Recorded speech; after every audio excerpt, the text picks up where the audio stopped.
Good afternoon. This is a meeting of the Building and Finance Subcommittee of the School Committee. Today is Wednesday, January 26th. Present in the room is Maria Puglisi, who is our recording secretary, Cody Marshall, our finance director, Gary Frisch, our CFO, myself, Kathy Clancy, and Bill Melvin, school committee member as well, and Melissa Texera will be here momentarily. And Ben Lummis. And Ben Lummis will be here momentarily as well. Consistent with Chapter 20 of the Acts of 2021, this meeting will be conducted by remote participation. The public may not physically attend this meeting, but every effort will be made to allow the public to view and listen to the meeting in real time and participate when necessary. With that, we'll call for the first order of business. Okay. Cody, would you put the PowerPoint up there on the screen, TV screen?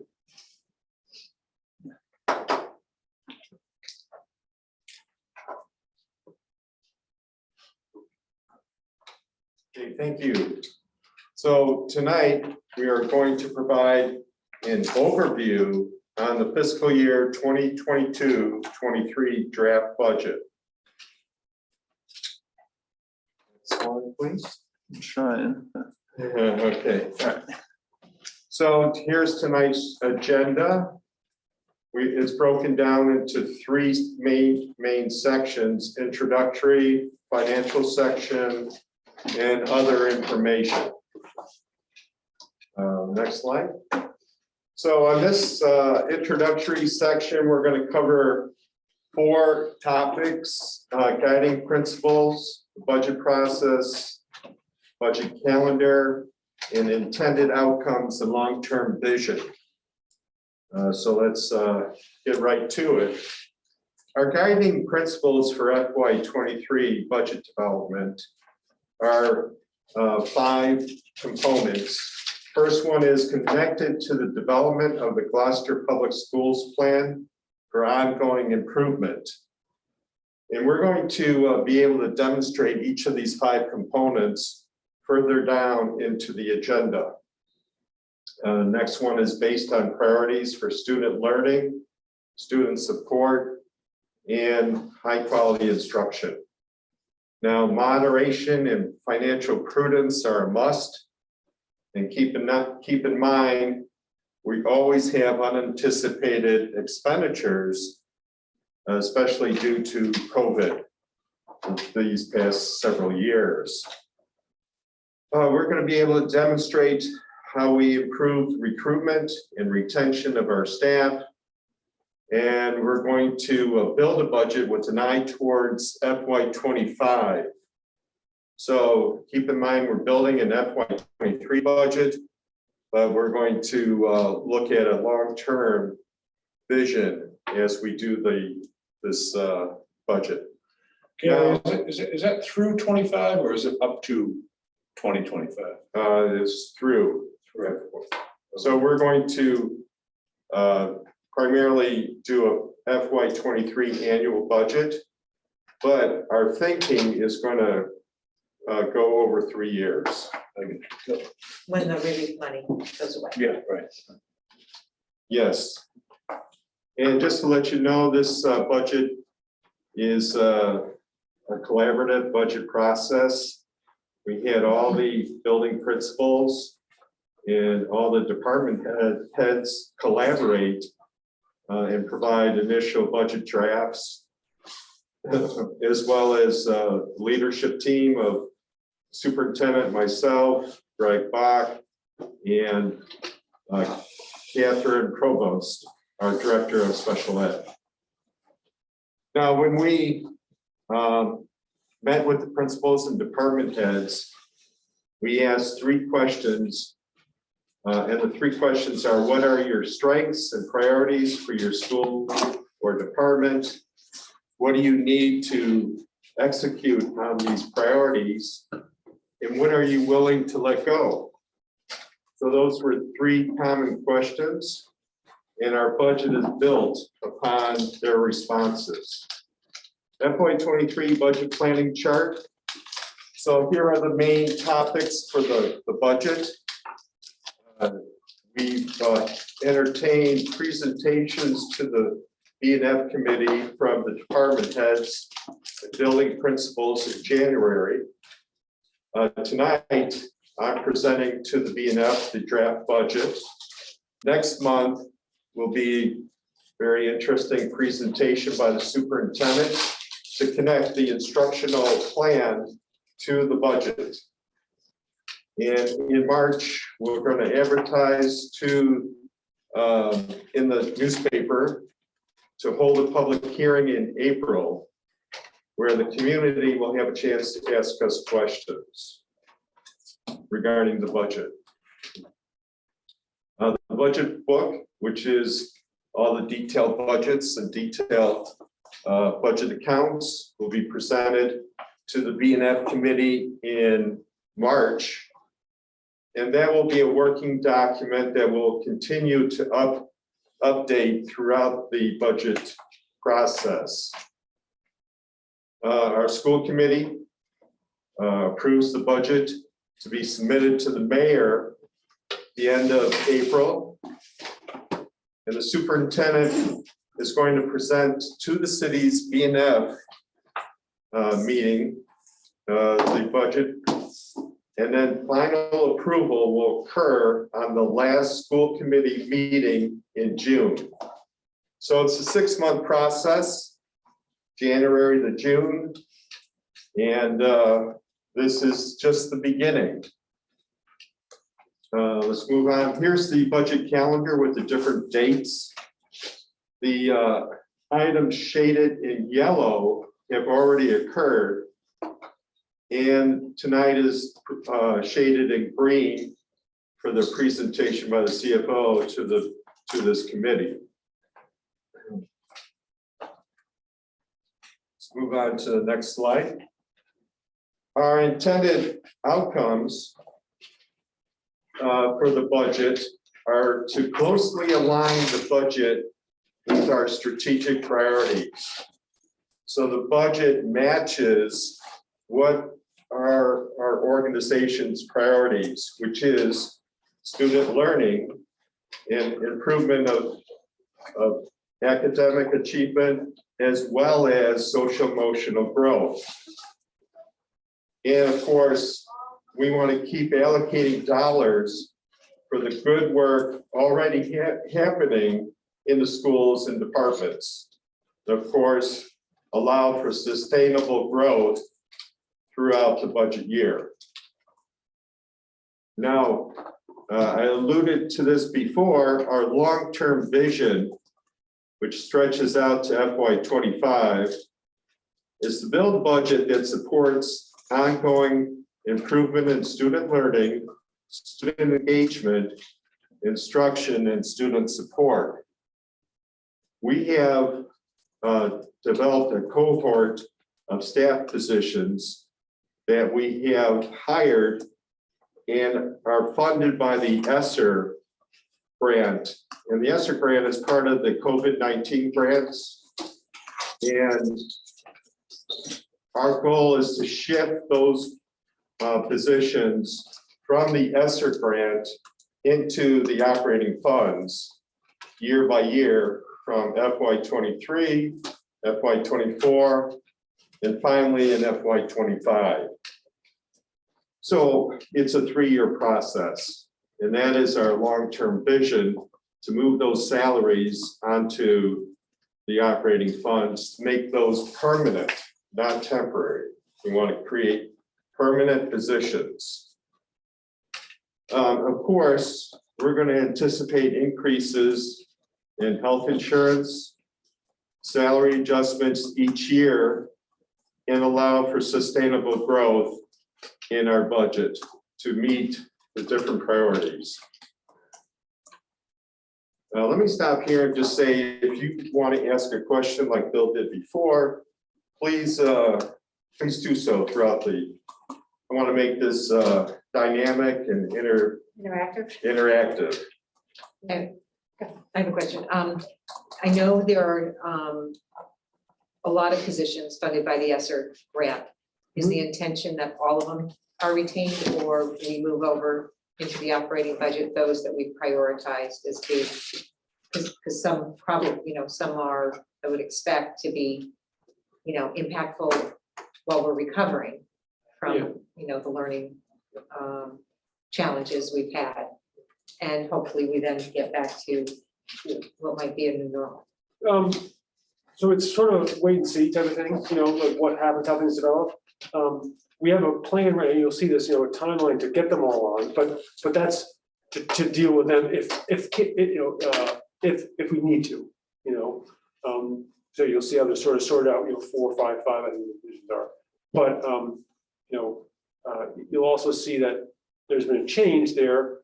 You'll see the CVT director, we're gonna fund them partially out of ESSER, so we're making changes as we go. And we have a plan to get all those on there, but we don't necessarily need to get all of them on there. Yep. So just to add to that, he's also, the superintendent has given me a priority list.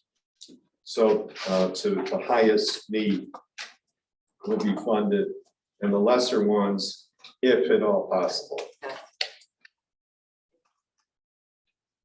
So now we're in the financial section, and we're going to look at health insurance. We're going to look at some salary adjustments.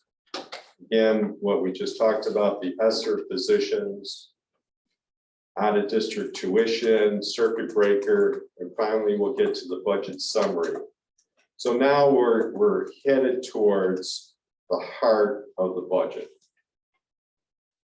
Now this is typical annual changes to the Gloucester Public Schools budget. Typically, health insurance, as everyone knows, goes up 5 to 6% each year. Of course, there's COLA adjustments and step increases and lane adjustments for salary increases. There's retirements that occur. We do receive some savings as the top salary is retired and a entry-level position, so to speak, is replaces that position. New positions or programs are added. We're not going to add any new positions other than the ESSER positions that we talked about. So our total focus is ESSER for the next 3 years.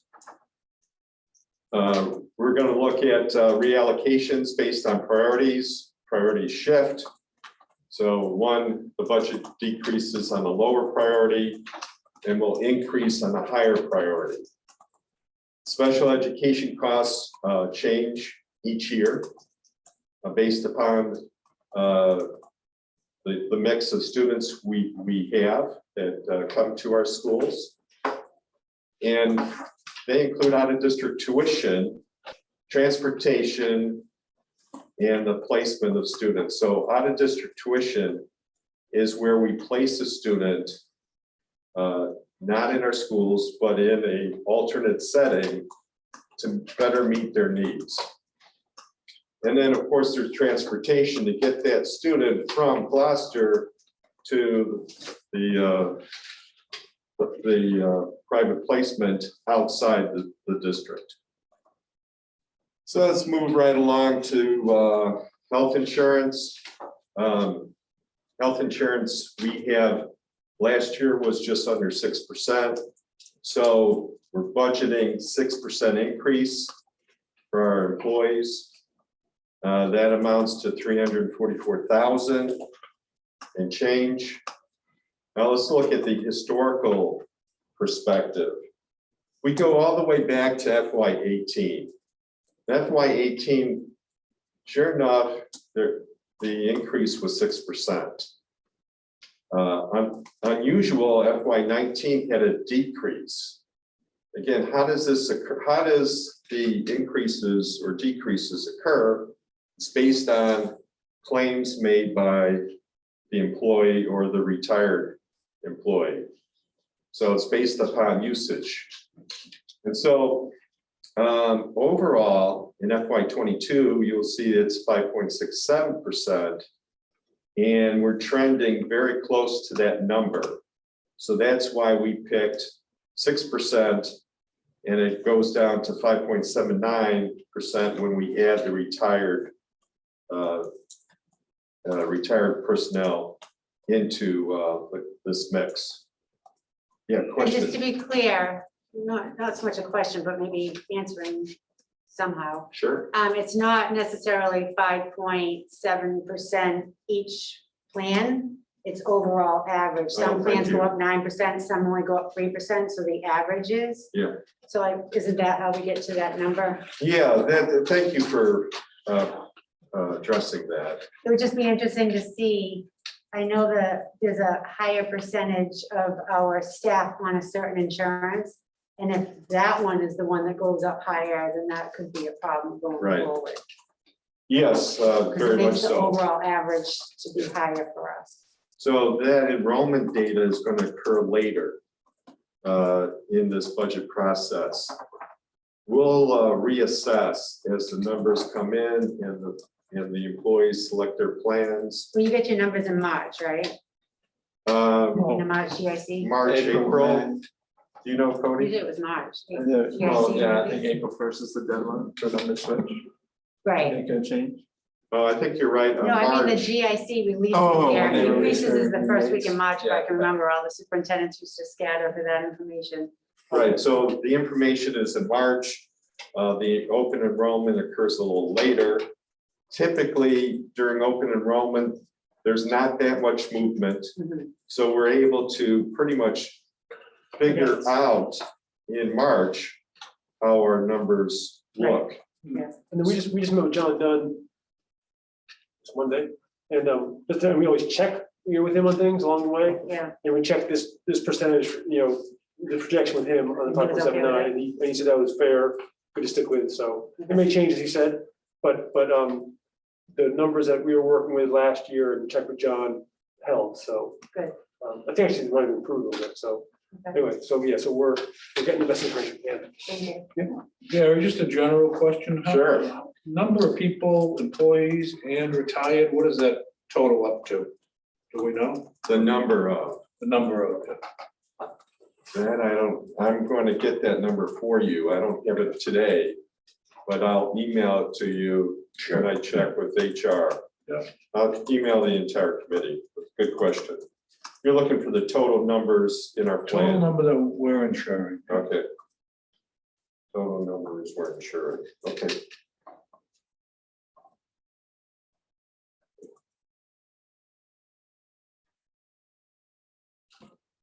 Okay, let's move on to the next slide. Next slide, we had a number of bargaining sessions with our different employee groups. The first one here, the professional staff, also the teachers primarily. Our goal was to attract and retain staff, and we did that by eliminating bottom steps. Bottom steps are the lowest salary in the grid. So when we eliminate some bottom steps over the life of the contract, we're increasing the starting wages. So that's how we attract or become more competitive with our neighbors by having a higher starting wage. We also, to retain our staff, we wanted to shorten the number of years needed to reach the top salary. We did that by, again, eliminating bottom steps. When you eliminate a step, it creates less time to get to the top salary. So that's definitely that one movement or one action created both attracting and retaining staff. Also, we added more dollars to reimbursement of education courses that qualify for special education and L certification. And we significantly increased athletic coaching pay to become more competitive with our neighboring districts. More comparable, competitive, same thing. So let's move on. We did something very similar with all our other employment groups. And we eliminated bottom steps. We shortened the number of years needed for the top salary. And we increased wages both at the bottom and the top to be, to attract and again, to retain staff. So mission accomplished.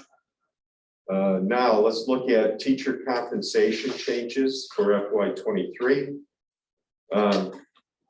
Now here's the total salary increases for step and COLA.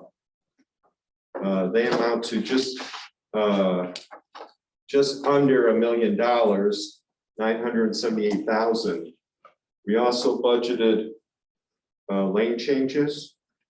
This is where we receive information from teachers who anticipate that they're going to have enough credits to make a lane change for the succeeding year. We have listed all those individuals and then added that to our budget. Now, not all of them are going to be able to meet that accomplish those goals. So we will have money left over in the budget. But we want a budget in case it happens. Question? Also, as in the past, when certain numbers become more solidified or there's variation from some of these assumptions, we update this along the way, right? Right. So is that retirement, I was trying to remember today, what is the date where the early date we like teachers to let us know they're going to retire? Has that come and gone? Or, yes? I think that's it. Do you know, Cody? In terms of what, getting the incentive or? Yes, The incentive. The incentive definitely is coming down. that's, so you've included those people in here and have you made assumptions for kind of an average, Only those people that have told us. only the people? you- Yeah. Okay, So there's no assumptions here. Right. okay, But now what will occur after, I mean, this is a dynamic process. So, I mean, we did our budgeting as of a couple of weeks ago. But now additional teachers down the road will say, I want to retire. So that will adjust our budget. And I've we'll make already got those a running adjustments. list of changes to what we have going right now. You're and waiting? it's constantly, Okay. everything comes in every day, which can affect. Yeah. okay, So he's got a running tab. okay, And we'll make one correction or update right before we approve the budget. Okay. And that's in here. Yeah. Okay. So the other $255,000 of retirement savings we built in. Increased course reimbursements. That's the L courses and the special ed courses we just talked about. We talked about increasing the coaching stipends to be more competitive. That's 15,000. Hourly, we increased the hourly compensation for extra duties from $30 to 37.50 cents. And so that will add $10,000. That will also affect BRAD budgets as well. But this is the operating fund. And the total increase to the budget, $960,000. So let's move on to the next slide. Here is this slide says a lot. So let's spend a few minutes on this slide because there's a lot of information here. This is the plan that Ben, Katie, and Greg and myself worked up with input from the leadership team. And this involves mainly academic as well as social emotional learning. And that was the key, was to improve both of those areas. We did that by adding adjustment counselors at O'Malley. We added counselor at GHS. Big, significant, and this was the highest priority, was these two, special ed coordinator at the high school and mental health coordinator at district-wide. Her office is in the high school, but she's district-wide. Katie, do you want to add anything on that? I think everything Amy Cam has done this year. Is being presented tonight. Oh, okay. Yeah. So, Absolutely. So you'll see the fruits of our planning. Okay, those top four is what we plan to move into the general fund. Or when I say general fund, that's the operating fund. So those two are synonymous. So FY23, those first four are going to be moved into the operating fund. Now, our plans is we have a long-term vision, and this is prioritized order. Our vision is to, if we can, no guarantees, but always if you don't plan, you don't get, is to move the counselor at GHS, 3 certified teachers at O'Malley, literacy teacher at O'Malley, onto the operating funds in FY24. Now, it's a tall ask, but look at particularly the emphasis at O'Malley, and then we'll see a connection later in the presentation to that as well, that connection to O'Malley. BCBA and special ed, there's a lot of special education staff in this cohort of positions. One thing that the superintendent alluded to was a CPTE director at the high school. And there's a emphasis, his desire is to grow that program. You can't grow the program if you don't have a leader. So that is slated for a hire of FY24, and then the move into the general fund, if at all possible, FY25. Just clarify that. We're going to hire an for FY23 based on grant funding. And next year on operating on ESSER, private grant funding. Okay. To support the CBT director. We're advertising now. So that's this upcoming year on private grant funding, FY24 on ESSER funding is this year, and FY25 in the operating budget. So that's really a 3-step process, That's exactly. which is interesting. It's private grant, ESSER grant, operating fund, which is nice. A nice creative way to bring someone on board. Community engagement manager. Superintendent wants to bring that on board in FY23. And we've heard we want to make connections to the community. And to do that, we need someone to spearhead that effort. And so that's a goal of his, and that's why it's in the budget. That full-time position? No, that is not, that is, no, that would not be. Stipend. That is where, that's for a part-time position. Part-time? And do we have that position now? No, we will be advertising it. We could, I mean, we have, that funding is allocated for now, but it's just a question of going to do so much right now. You have a job description for it? Not even, so that's the reason we haven't started. So that's in the initial planning stage right now, and to be moved into further definition of the details of what that position will look like. Of course, the school committee will be involved in that process. What I just want to say is this ESSER position is unique. This ESSER grant is unique because it's given us the opportunity to plan in one fell swoop. Normally, we would be adding positions each year in FY23, FY24, and FY25 if we could with available funds.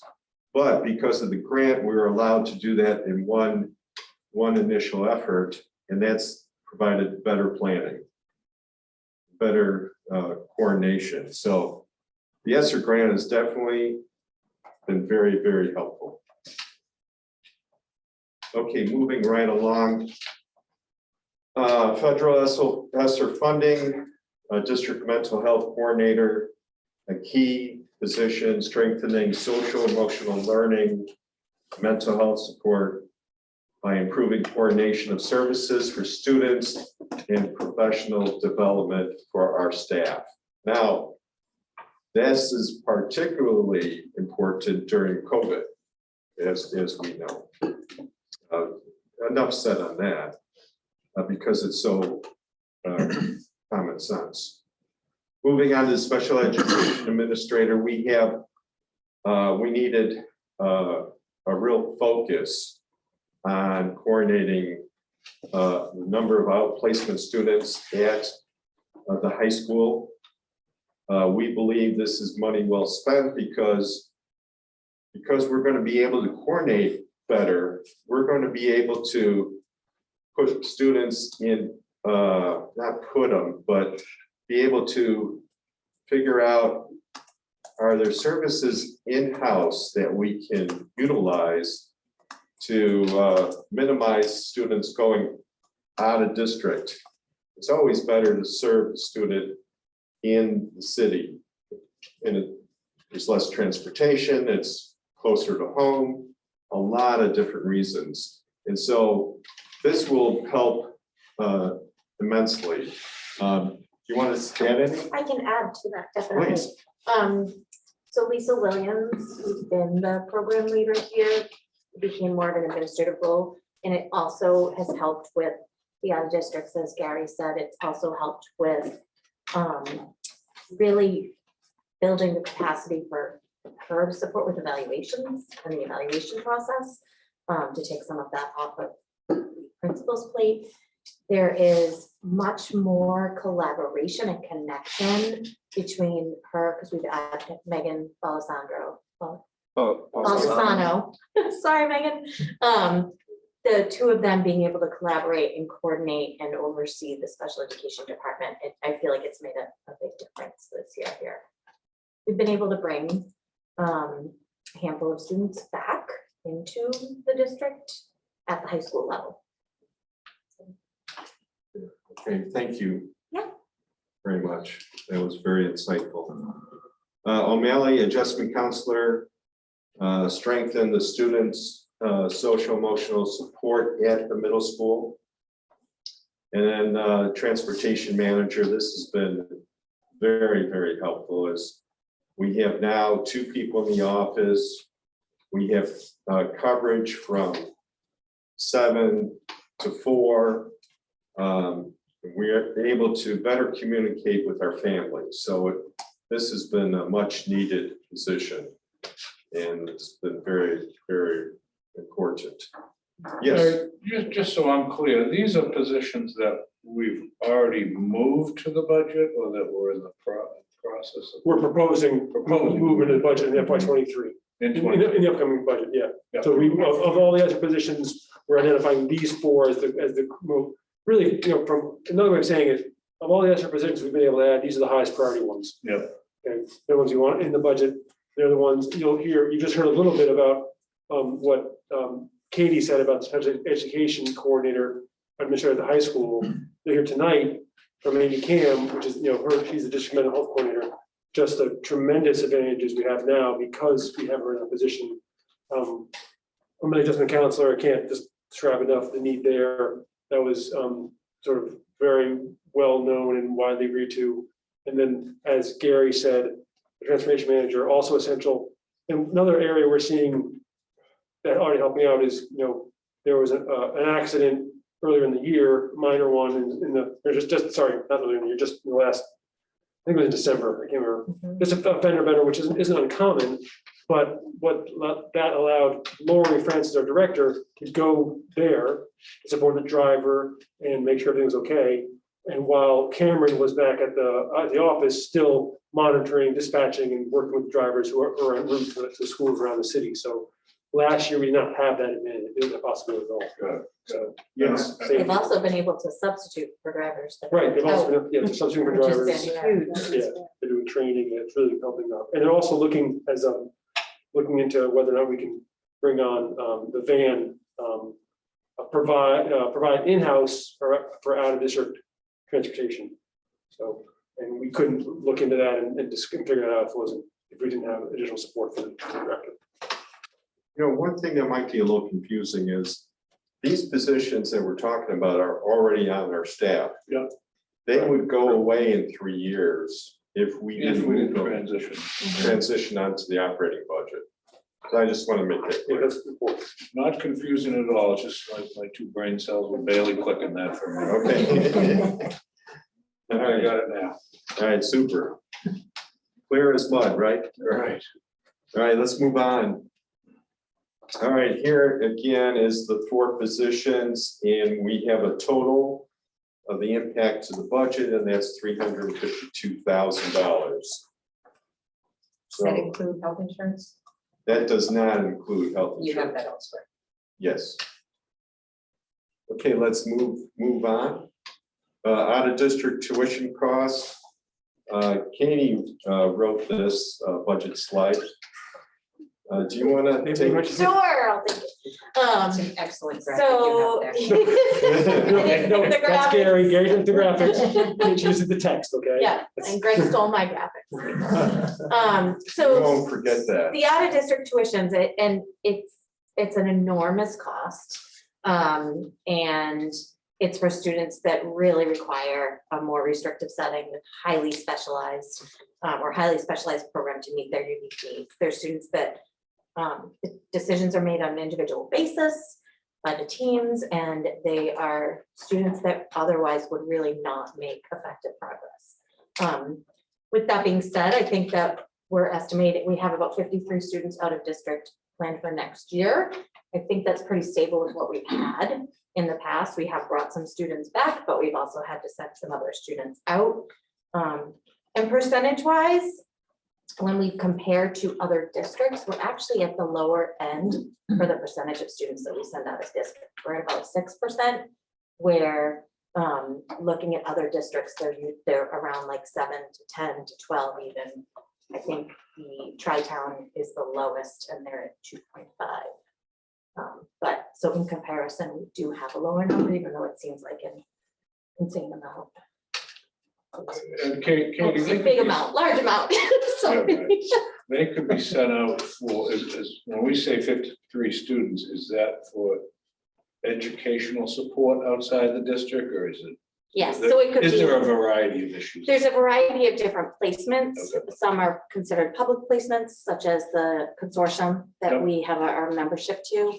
And then there's private placements. There are some students that are even requiring residential.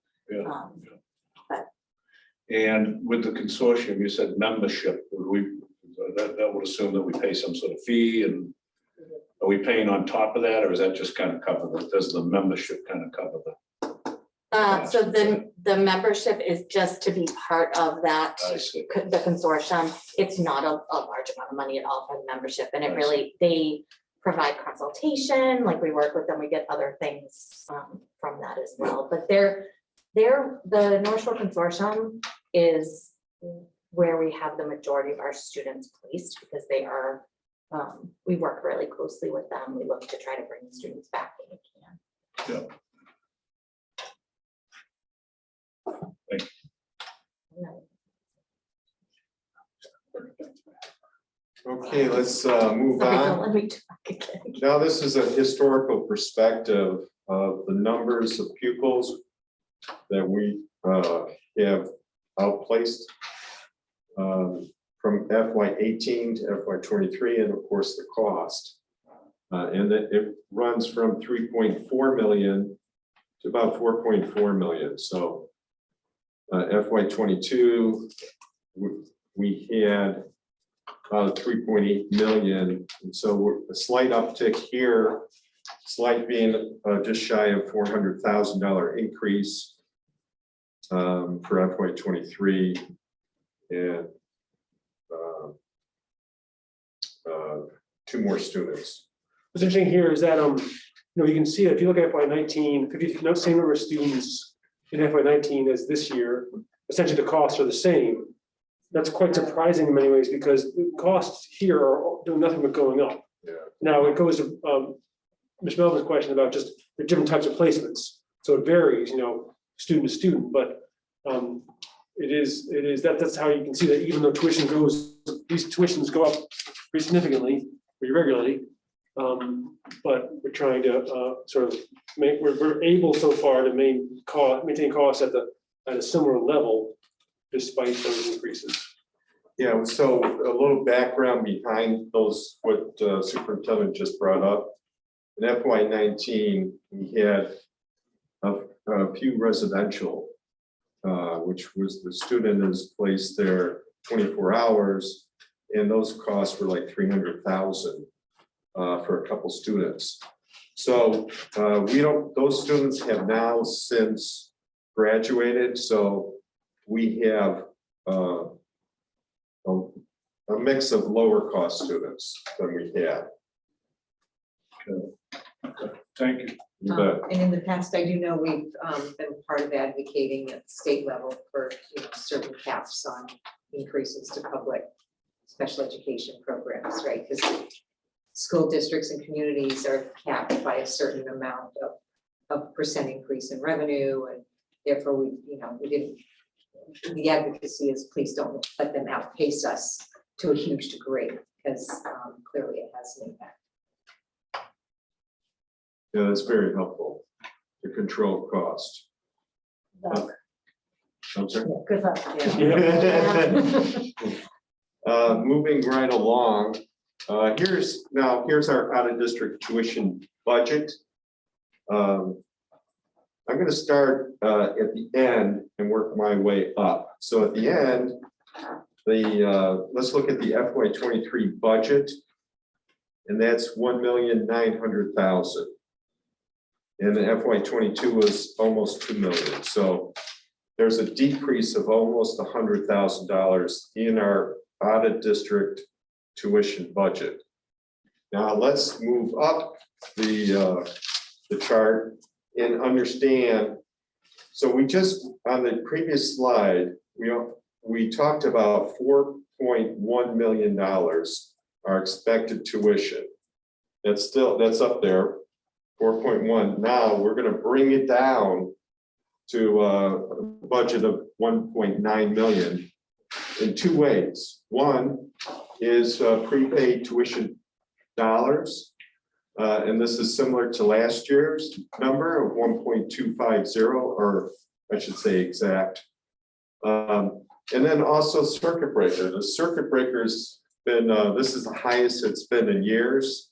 And I'll explain that in a little bit.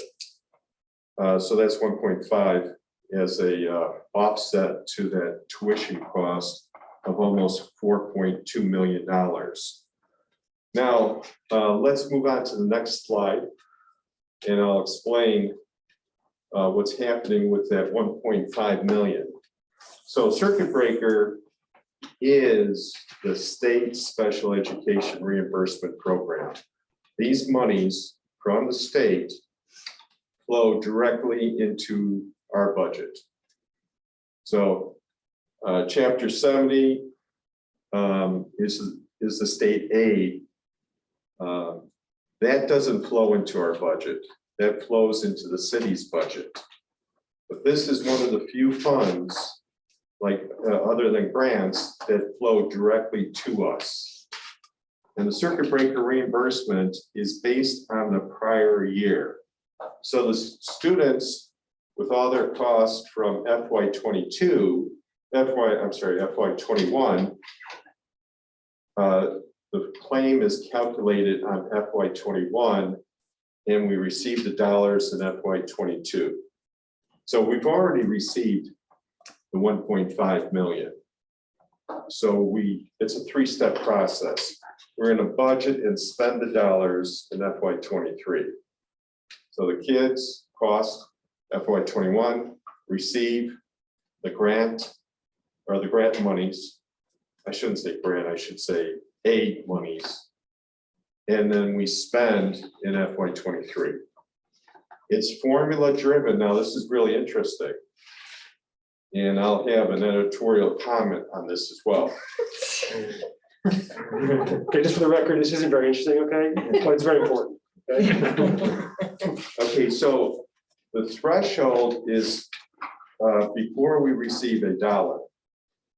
The threshold, we have to meet the threshold. And the threshold is 4 times the state average foundation budget. Says theoretically the average cost of one student. We have to spend 4 times the average cost of one student before we get a dollar. Okay, then after we spend that, and it comes to 47,000 for FY '22. Before we receive a dollar, the next dollar, we 47,364, 75%, or 75 cents on the dollar. So we gotta spend 4 times, we gotta spend 47,000, and then we get 75 cents on the dollar. That's up to 75%. That's a good year, we get 75% of it, right? Yes. Yeah, up to. Up Yeah, to, right? Yeah, thank you. So that's adjustable or that's?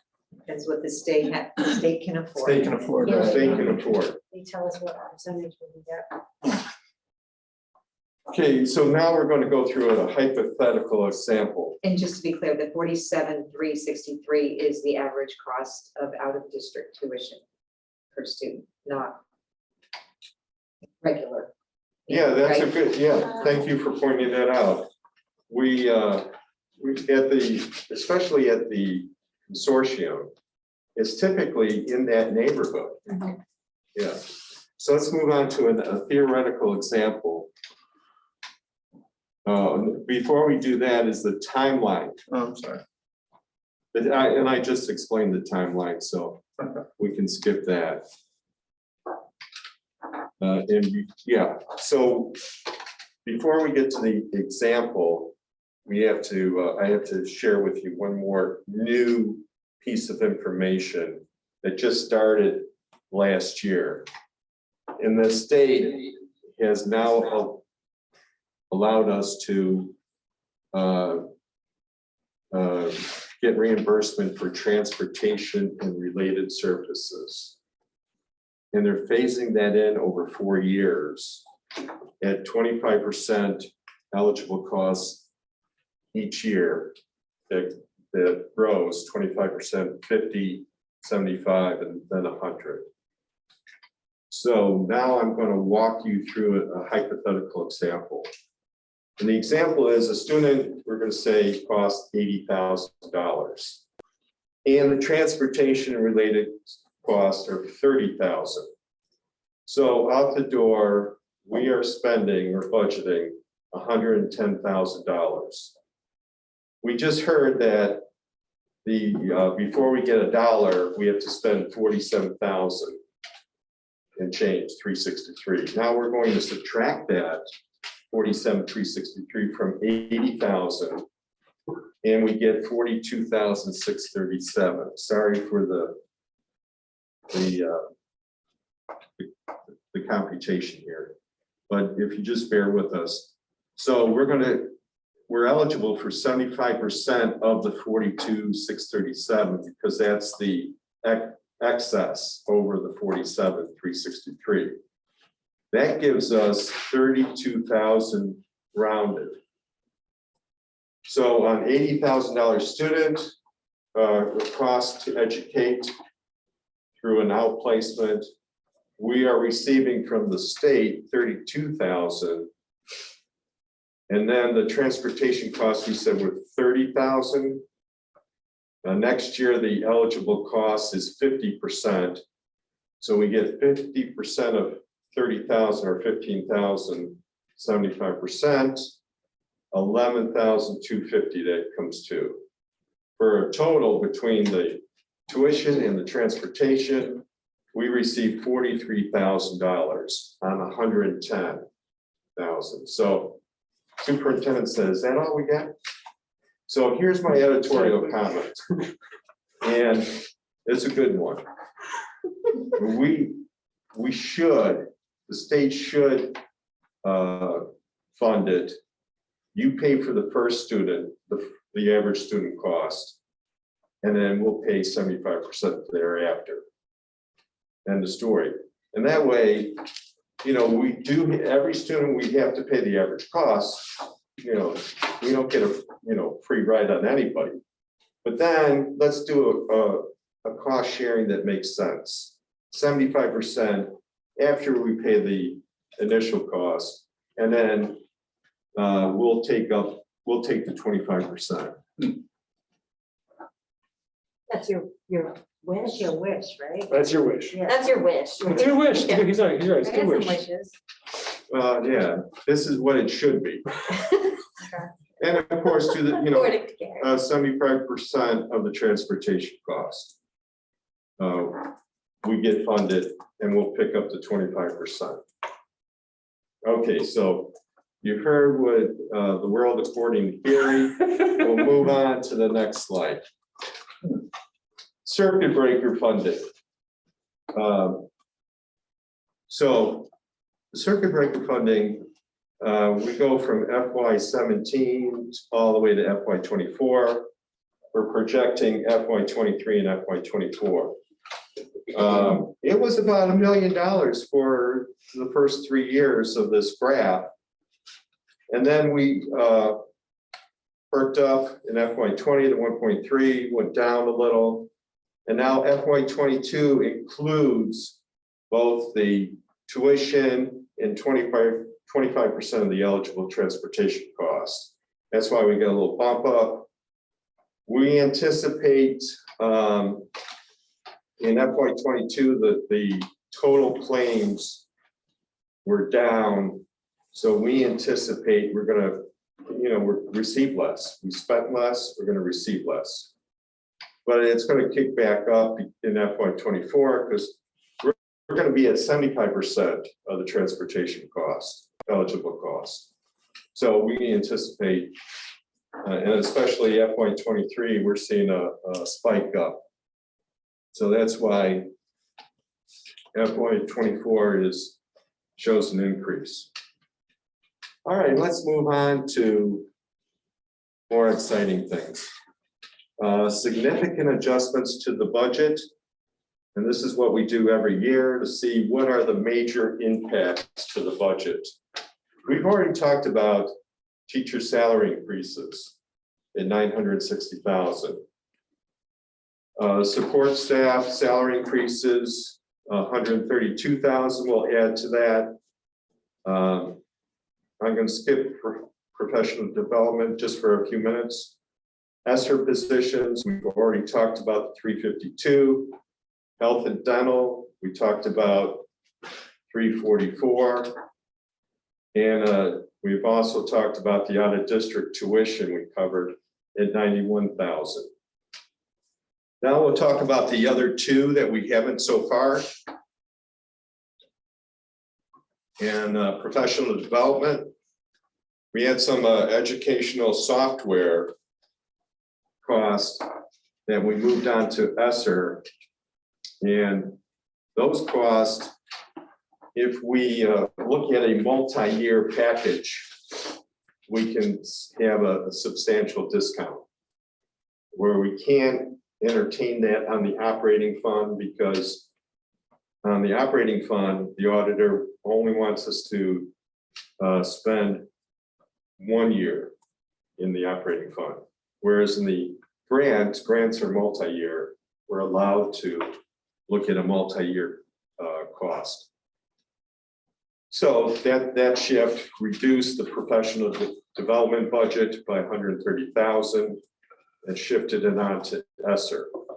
The para positions, each year, the director of special ed looks at the para positions, to see if, just because we have one assigned, that student may have graduated or may have moved on from the middle school to the high school.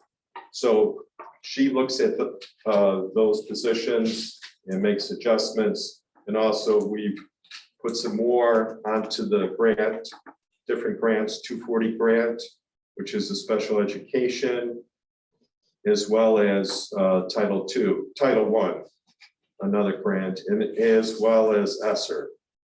So all those adjustments and a few other miscellaneous adjustments in the special ed budget came to 217,000 and change. When we add up all those adjustments, they come to 1.350, $1.3 million, 1.35. We ran this number past John Dunn. And he said that's what he was thinking about for an increase. So our plan is to stay with the 1,350,000 and all the way through the budget process. We think we have a good plan. Of course, this budget will adjust up and down and through the remaining months, and we'll keep you apprised. But Superintendent, you want Yeah, to? a couple things. So one, of course, for the conversation we had with John Dunn, that may change, the city's, gets new information, that sort of stuff. And so I don't want to hold, we're not trying to hold into that number. Okay, that's very important. That's sort of, as we check in as the, throughout the year with John to work with him and support him. So, you don't have to surprise the city side on any of this, okay? But that may change.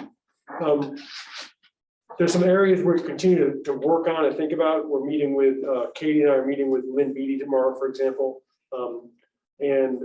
So that really the three areas we're continuing to work on and think about are O'Malley and what can we do there in case we need to change our schedule, and what would Lynn need and what would the school need in order to do something like that, whether it's this year or the following year. That's sort of a work in progress with her. The other area we met with James Cook on this yesterday was supporting EL English language learners here, and looking about can we get another English learner teacher, which would help support them better, especially our newcomers, and that also would allow us to have a specific core class designated for newcomers in addition to the other classes. As we mentioned when we that is a need, and we mentioned that to you during Chris Castle's budget priorities presentation. And the last area is can we work through is IT, information technology, and just how to timeline and prioritize all of that over a number of years, including this year, and what role will grants play in that. Grant Harris grants, federal and state grants, including ESSER. So those are three areas that are sort of still work in progress. They probably won't affect the bottom line, but you may see them come up as additions or changes, that sort of thing. So it's just an area that we're continuing to work on. Okay, thank you for that. Any other questions before we move on? All righty, let's move on to the next slide. Here's, and here we're going to demonstrate to you very important fiscal prudence. And so our increase here is 2.96, 1.350 proposed increase. You'll see the FY22 budget, FY23 draft budget. Now let's look at a historical perspective of where that 2.96% falls into. See the orange, the last 4 years, we're in the zone of 2.86, 2.9, 2.82, 2.96. So we're demonstrating fiscal prudence by staying within under 3%, very consistent to previous years. Okay, let's move right on. Gary, can I ask, do you have Absolutely. a figure of what percentage it would be if we didn't have ESSER money? Well, if we didn't have extra money, it would shift the whole, I mean, shift a ton of things, right? I mean, I know we're doing extraordinary things, don't get me wrong, I'm Yeah, just no, curious. I mean, it's a good question, but it's a a good complicated one. If it gets asked, I want to be able to respond. I mean, where you go is you go right up to those positions we're using. I mean, God almighty. Because, you know, what we're using ESSER for is a number of positions that are like really important positions. They're on academic learning, mental health support, social emotional learning. They're on IT, it's still on cleaning this year. It's also, you know, with significant curriculum investments. So we'll get an update, I think later in February, maybe early March on the English language arts pilot at K-5. And all those materials for the next few years are coming off ESSER. The curriculum revisions we're looking at and beginning to really that are underway at O'Malley in terms of English language arts and then math, those new curriculum materials will be on ESSER. So, I mean, it would be a massive hit. And we would have to curtail just a bunch of things we're able to do right now. No, and I completely understand that. I guess my concern is when we talk about the cliff. So I guess I'm trying to figure out what ESSER money is being literally used for one-time money and that isn't going to show up on a cliff somewhere down the road. Sure, yeah. So those. So that's what I'm trying to understand as well. Yeah, good. So like, I'll give you some examples, and then there'll be more of them, okay? Those curriculum materials, you know, that's essentially like buying textbooks, and you buy textbooks, you know, once every 5-10 years. Okay. And so those are considered one-time purchase in a sense. Yeah. Okay, so those are big ones. The IT are big one-time purchases. Those are probably some of the biggest ones. Well, another big one Yeah. is the cleaning, the supplemental cleaning that we're doing. This is one-time money. When COVID stops, we don't anticipate keeping that supplemental cleaning. We reduced that from last year when it was much more significant. Yeah. Another place, another example was the Medify air filters that are in every air purifier, sorry, they're in every classroom essentially, in every office space. Those are one-time purchases. So, and that's why, you know, one of the major concerns of the funding cliff are those positions, you know. Yeah. And some we may decide aren't necessary to keep continuing. Right now, as you saw, we have a plan to continue all of them. So those are the ones that are most important in operating budget. What it allows us to do, which is really, really hard to do, and I don't think Gloucester has done much of it, although I'm not quite sure, is not only do the curriculum improvements, like all the curriculum materials I just talked about, new curricula, right, across like K-8 at this point, Right. and maybe into high school in the coming years, and add positions. You know, we used to, I think, have to make choices between those two things, you know, and time them out, right? Or sometimes not do them, especially new positions. So after ESSER goes away, we'll have to return to those sort of difficult choices. Is there curriculum materials this year, or is it a staff position? You know, I don't. I know that I'm not questioning any of these proposals where the money's being spent. I'm just trying to get a good understanding of what happens when ESSER goes away. Yeah. So just being forward thinking, not Good. critical by any means. No, I think it's important to keep asking those questions. It's something we spend a lot of time thinking about. I mean, really, Gary had to talk off the ledge a couple days ago, because it wasn't. It does seem like there's a lot out there, you know. But if you assured me that we've got a good plan on it, I mean, and that was just more of my, you know, concern, anxiety than based in fact in reality. We're managing quite well and really have a plan. But the thing I'll say again is the IT infrastructure we have now. And that's the CAD labs here, or the 3D printing labs at O'Malley, or the Chromebooks that we have to buy every year in 2 grade. That's just 1 grade. You know, that's significant infrastructure, and the ongoing replacement cost for that and ongoing upkeep is something that we're going to have to address, reckon with, but really plan for. but it's something I don't think we quite fully understand I don't quite fully understand the extent of it, but we're working closely with Grant Harris and Brandon to do that this month and next, because they're really good at planning forward. But I think we have to be realistic about what can be done in a given year. But aren't we reducing curriculum as we address Chromebooks, because aren't we purchasing less hard copies? So this is the trick, okay? It's the same. This is the trick. Who's gonna pay for the This- electronic? This is the trick, version? it's being played on us. Yeah. Instead of buying textbooks every 5, 10, or perhaps as, one of the history curriculum here, 20 years, okay? Yeah. The books we have are 20 years old in summer history class right now. We're replacing those next year. What's that? They are now charging us every year for digital licenses.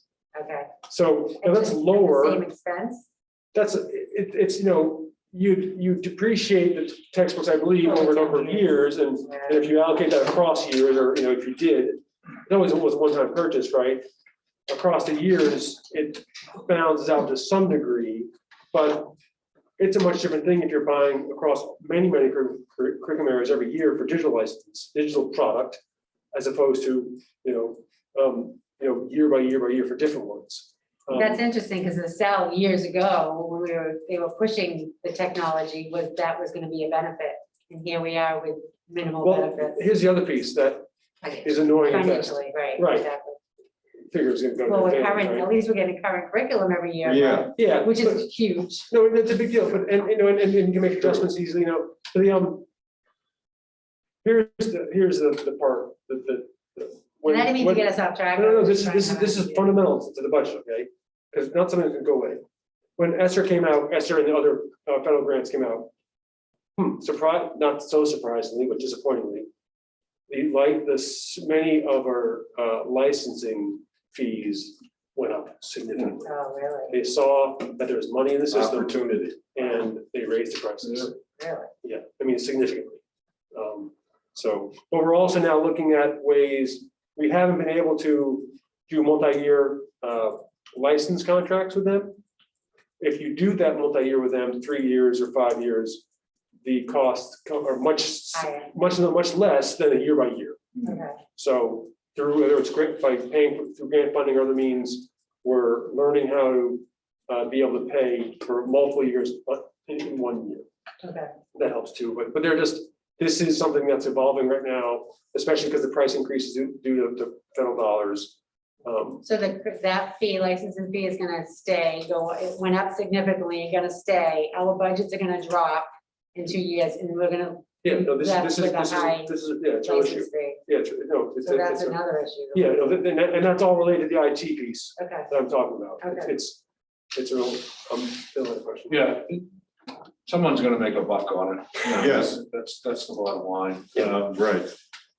My question is, these packages that they're selling you, these, for online learning, are they, can you go out and shop them, or is it just a limited amount of suppliers for these licenses? Is it, how does? Yeah, so you'll hear more, this will come out, I mean, we're really getting a good look into it when we go over the English language arts pilot for K-5, Okay. because they're in the process of testing out, piloting 2 different programs.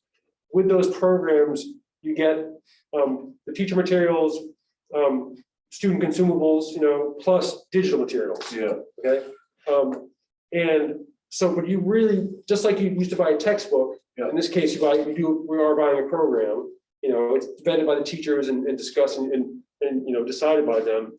But you are buying into, and then sometimes you've got to supplement that, but you're not really,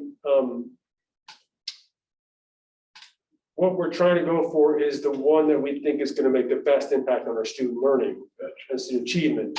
Sure. I don't know the pricing on these, typically they're pretty comfortable. Yeah. That sort of thing. Yeah. But it's different than me going and buying a car and making, choice between those and like buying a different, Yeah. like a Lexus versus Toyota. It's not quite like that.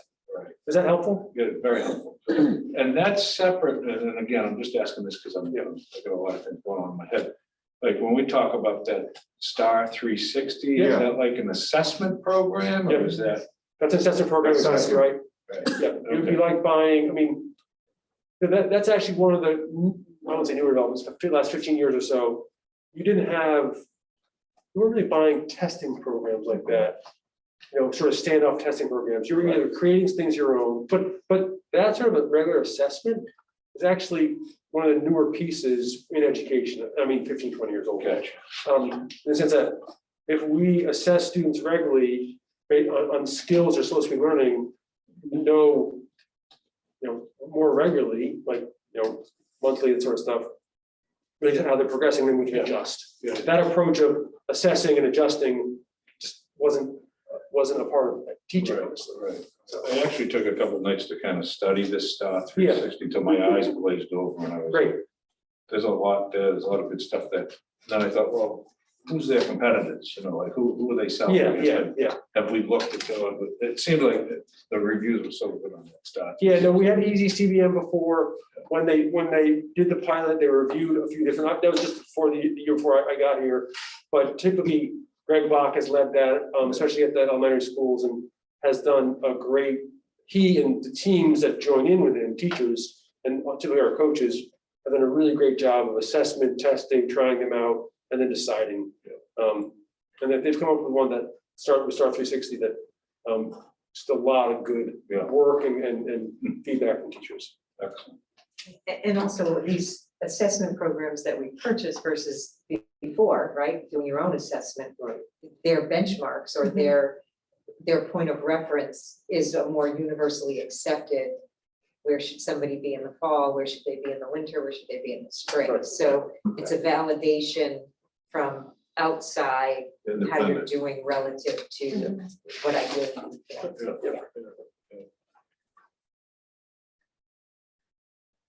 Okay, good question. Added a lot of conversation, good conversation to the budget. We still have 13 pages to go. No, we don't have them all. We don't have them all. We don't have to go through them all. Federal grants? Okay, so this is revolving funds. They're all in positive position except for the summer school, and that's waiting for reimbursement from the ESSER fund to bring that to a positive. So let's say we're all in good shape. Food service, we're watching that. As you know, there's been a lot of changes in the food service revenue from the state, but so far this year, we're in the positive territory. We did, I can't remember if I let folks know this, they did increase the reimbursement for this team this summer, which is what we're operating on now. It happened since COVID started. I believe it's 25%, 25% per lunch increase, and so that helps our revenue. But they still haven't decided whether they're going to go for this state program long-term or the federal program. Moving right along, federal grants, we have FY21 and FY22. The shaded areas are what is new to due to the U.S. CARES monies, COVID-19. As you see, the American Rescue Plan, we started receiving that at FY22. And then ESSER 2 was in FY21 at almost 2 million. And ESSER 3 is what we've been talking about, 4.4 million in FY22. So other than that, it's pretty much very similar from year to year. The top three are grants that come from federal dollars, but are administered by the state. We apply to the state for those grants. I have a question. When we talked to the high school last meeting, we didn't hear much about the vocational program, the technical program increases. Yep. And what they are, besides the director, that was mentioned. And coming from someone who sat on a school committee for 9 years, the cost of doing that type of business increases every year. So I'm curious, looking at the Perkins grant Yeah. reimbursement, I'm just curious to know, how does that help? Any increases to the vocational budget, which I would hope that there would be, to purchase Yeah, we'll see. updated equipment or technology or curriculum somewhere? So we didn't hear much about You're a slide ahead of Oh, us. okay. we'll see that Okay, in the next slide. thank you. Sorry about that. I didn't look at this ahead of time. No, not at all. This is a very good question. But we'll be able to address that. Oh, I'm sorry, that's embedded with the Gloucester High School, which, and I'll break that down for you in a separate slide and email it to you. But that's added, that's combined with the Gloucester High School, 5.48%. Keep in mind, there was one component of the voc ed that is going to drop, and I'll explain that. Okay. One is we had in the budget $43,000 for after dark program that At Essex Tech. Essex Tech. Yeah. So that's a part-time program. They advertised it at the high school and no students didn't work. Yeah. So that is going to drop 43 from the tuition that we had budgeted. Okay. But What happens with the CBT, and this is actually for most of our schools, I know it's obviously program in high school, but they have their order expenses each year and for material supplies, a few other things. And instead of those going up every year typically, they are, like they reallocate those same expenses to other things. So one year, so say they're getting materials or they're getting some equipment for one of the programs CBT, maybe one year they're allocating some of those dollars to advanced manufacturing. The following year, they're allocating it to automotive. So you don't necessarily have to have increases every year because you're not spending this on the same things every year. I understand that. I understand it. I just don't agree with it. So I understand that that's been the practice here, that one program has to wait 4 years to get their impact when 4 years is going by to impact the students that are in that program. So I understand why budget wise it doesn't look different. I'm just kind of asking, knowing that costs go up each year for each department, it sounds like we're not addressing that necessarily. But that's a conversation for another time, not tonight. So, right, and James will come forward, with the CBT presentation and about that. But I'm not sure I draw that conclusion from from the way we approach it. I will agree, you can't get everything you need every single year. Right, You know absolutely. that, so it does take that planning. But I don't, yeah. I'll leave it at It's another conversation for another time, that's all. I do think my understanding is that in addition to the Lion Law grant of helping with the salary piece, that they've been given a lot of equipment In automotive. in Yeah, automotive, they so always that have. has Yeah, been, lifts. that has reduced strain on those kinds of things Yeah. to make progress at least 1 out of 4. And it was sub-based before it was Warren Law that gave Yeah. that. That program's done very well with donations. It's the others, Right, like that and then happened the with. machine, advanced machine, it was 3 years ago that we did a full. And that's an example of some of the technology that we had to put on a replacement cycle, Right. and so. It's like electrical and carpentry. We haven't heard anything about that in years. Yeah, we can So- follow up on that. Just want to know that they're on a path somewhere to at least be updated every year, if not every 2 years, with the newest technology.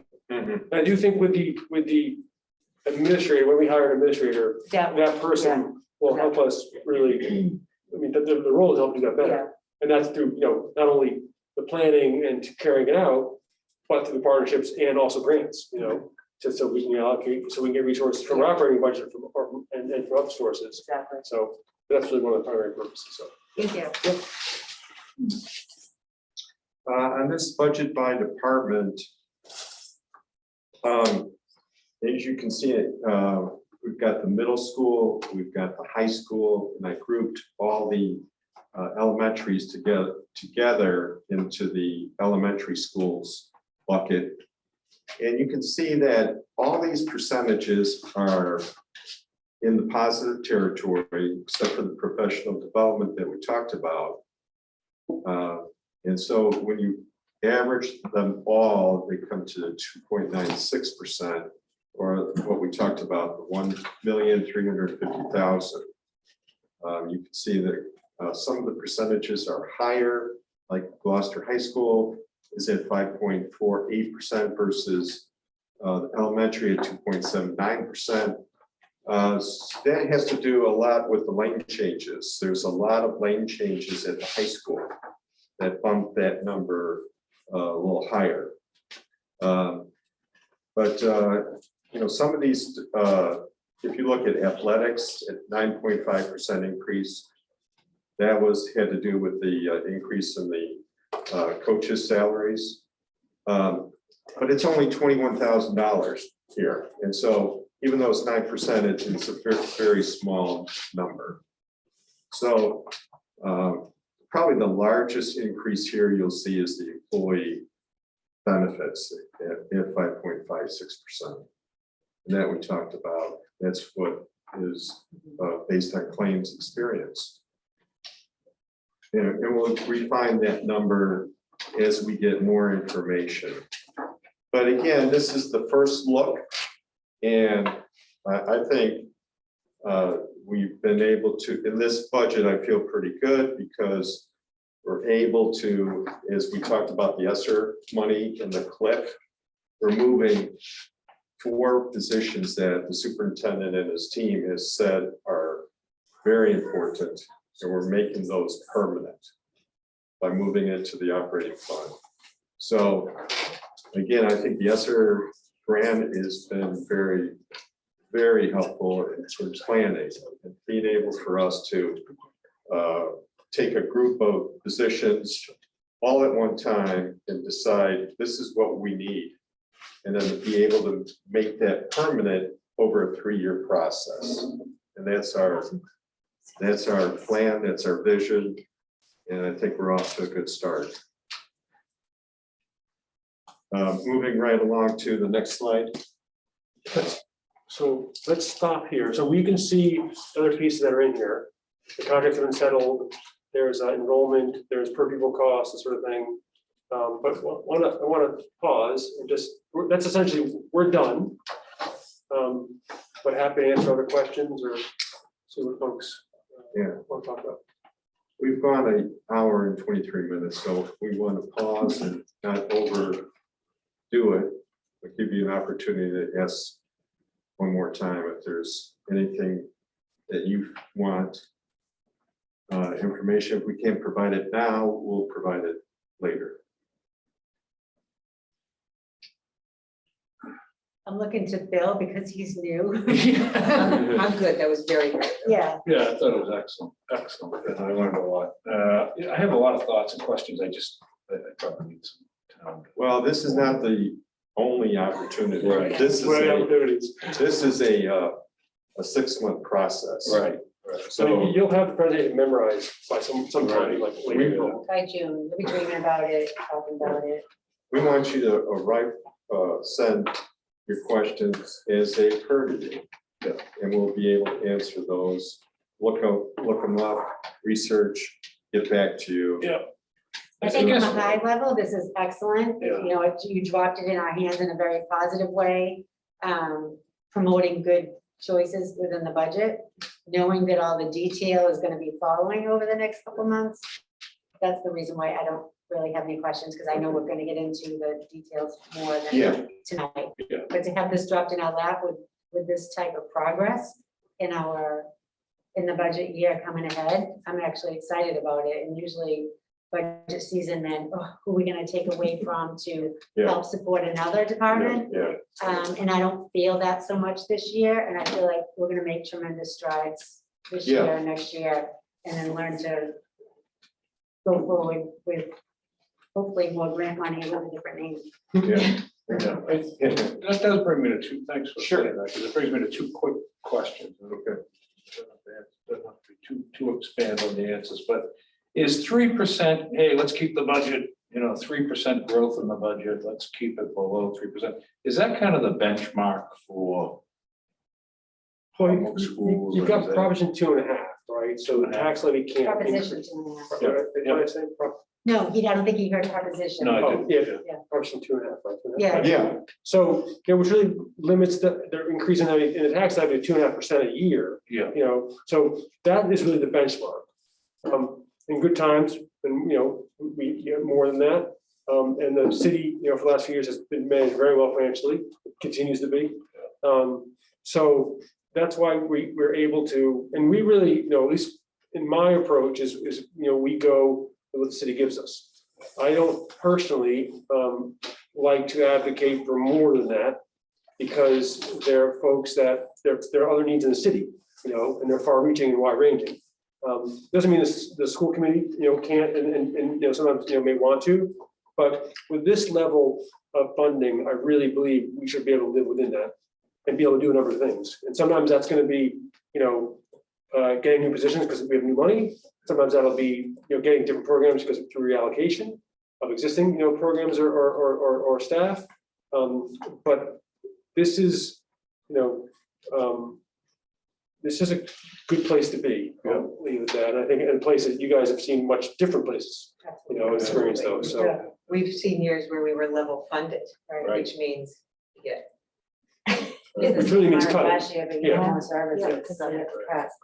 Yeah, other years it's been on that historical timeline for the fund balance increases. Other than the last 4 years, it's been under 2.5, 2%, 2.1. So the last 4 years, we've had a good streak. The city's been managed extremely well. They function at a high level, and they have other revenue sources besides taxes. So they've been able to fund us at this level for the last 4 years. Yeah, understood.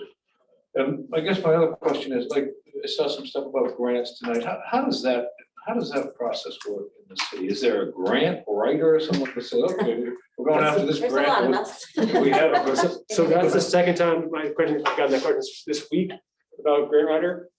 No, but Katie writes grants, these guys help out with grants, Greg Bach writes grants, Christine Castle writes grants, Amy Kim, Amy Cam, yeah, I mean, Yeah. it's so. It's decentralized. Yeah, it's Yeah. decentralized. You can take a class and write grants. But no, some folks do have specific grant writers, typically larger just than us. Yeah.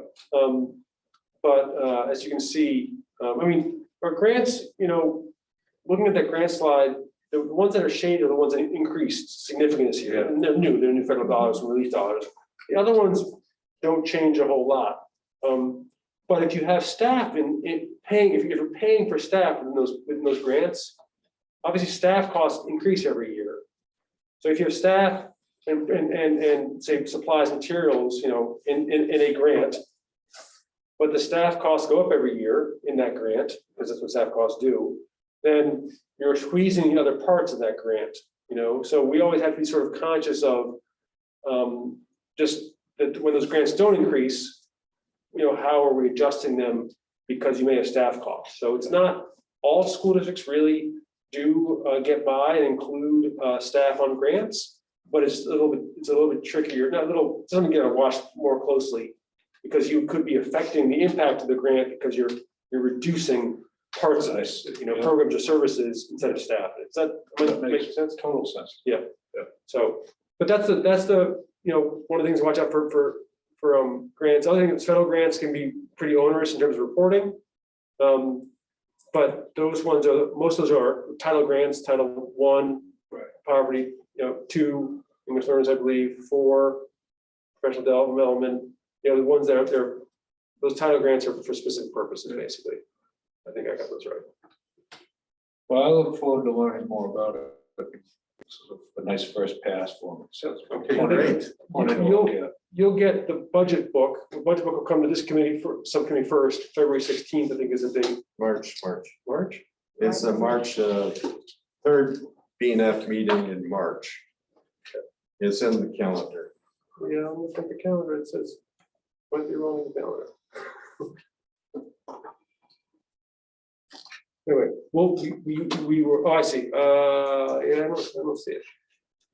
Budget book. Yeah, Cody, can We'll you? look at it. We'll Yeah. look at it. Okay. But just so that's when your head will really start to spin. That'll be all the detail across every department in school.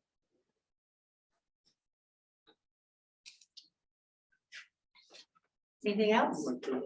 Sorry? That concludes our presentation. Thank you. I know it was a lot of material to cover, but thank you for listening and thank you for absorbing all the information.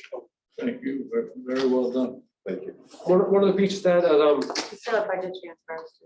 no, we will, we're literally, right now, we're hoping to launch the new district website today. I didn't complete my task, it's on me. But on the current website, you have a budget central page on the budget, on the finance administration. And it has the budget priority presentations up there already, has the budget calendar up there, and then we'll put this up too. So people can easily access everything that the committee has done on the budget process. Cody, do you want to do the budget transfers? Sure. Thank you. Keep it as exciting as Gary's. presentation. Roll, yeah.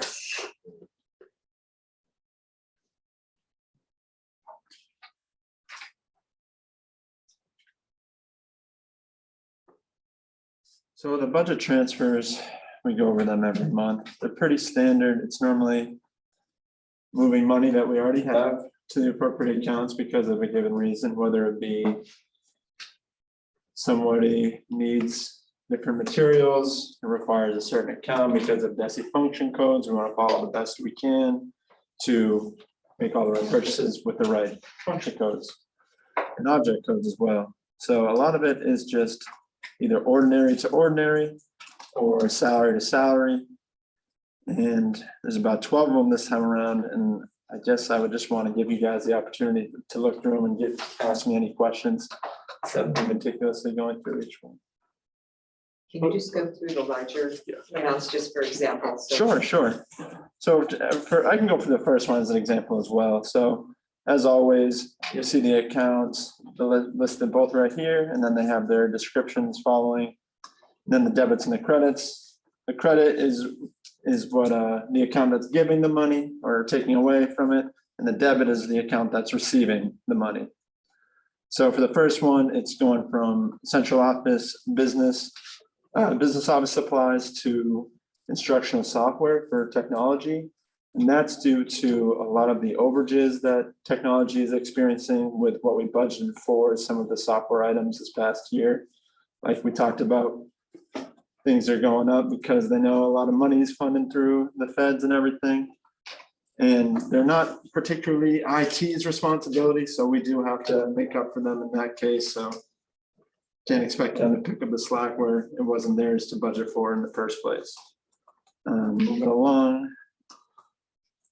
So a big one is salary right here, 90,000 from K to 8 ELA professional salary to O'Malley principal. And that's a result of, we hired a curriculum coordinator, Maura Donahue at O'Malley.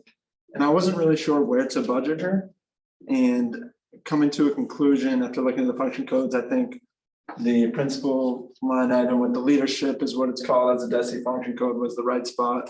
So moved her salary and in which we had to change where we were budgeting before and move it to that. Is that typical? We've done that before? Yeah, Raise questions with the city. You know, going into like new positions, I'm not sure what they entail always, and trying to make adjustments throughout every year, every period to, you know, record our expenditures correctly, to report correctly to the state and everything like that. So a lot of it is that, unless we get surprises like new positions where we have to find money for, but that's not the case in any of these. Can you give us a little detail on the next one?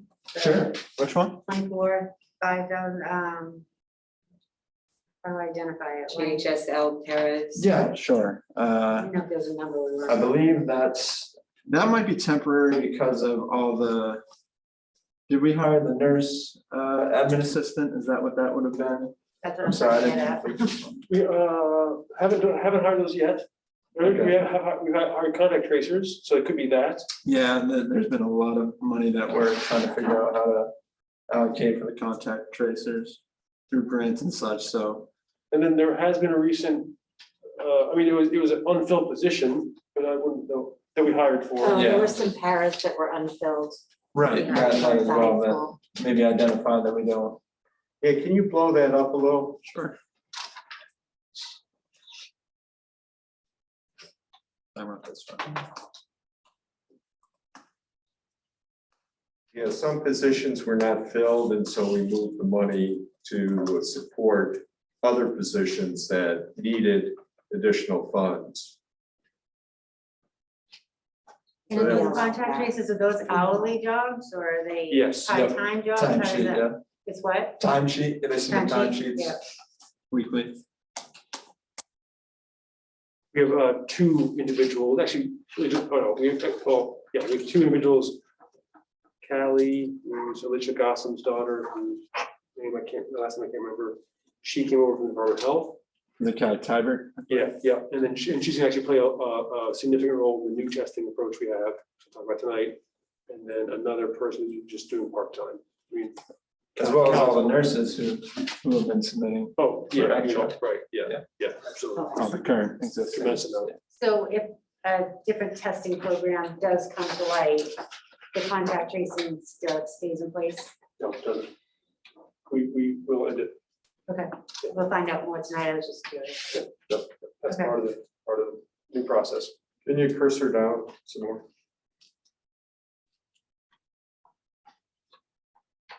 Okay, so we needed some additional funds for the athletic coaches. And this one, 35,000 from a tutor account that had money unspent.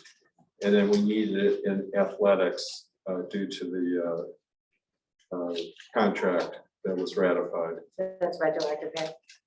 You want to cursor down some more?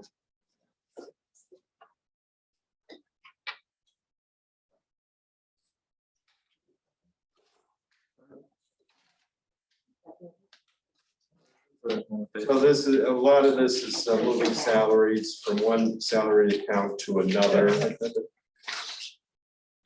Here we looked at, we had a position, GHS security guard that was no longer, we had budgeted 10,000 that was no longer used. And so we moved that into another salary line item.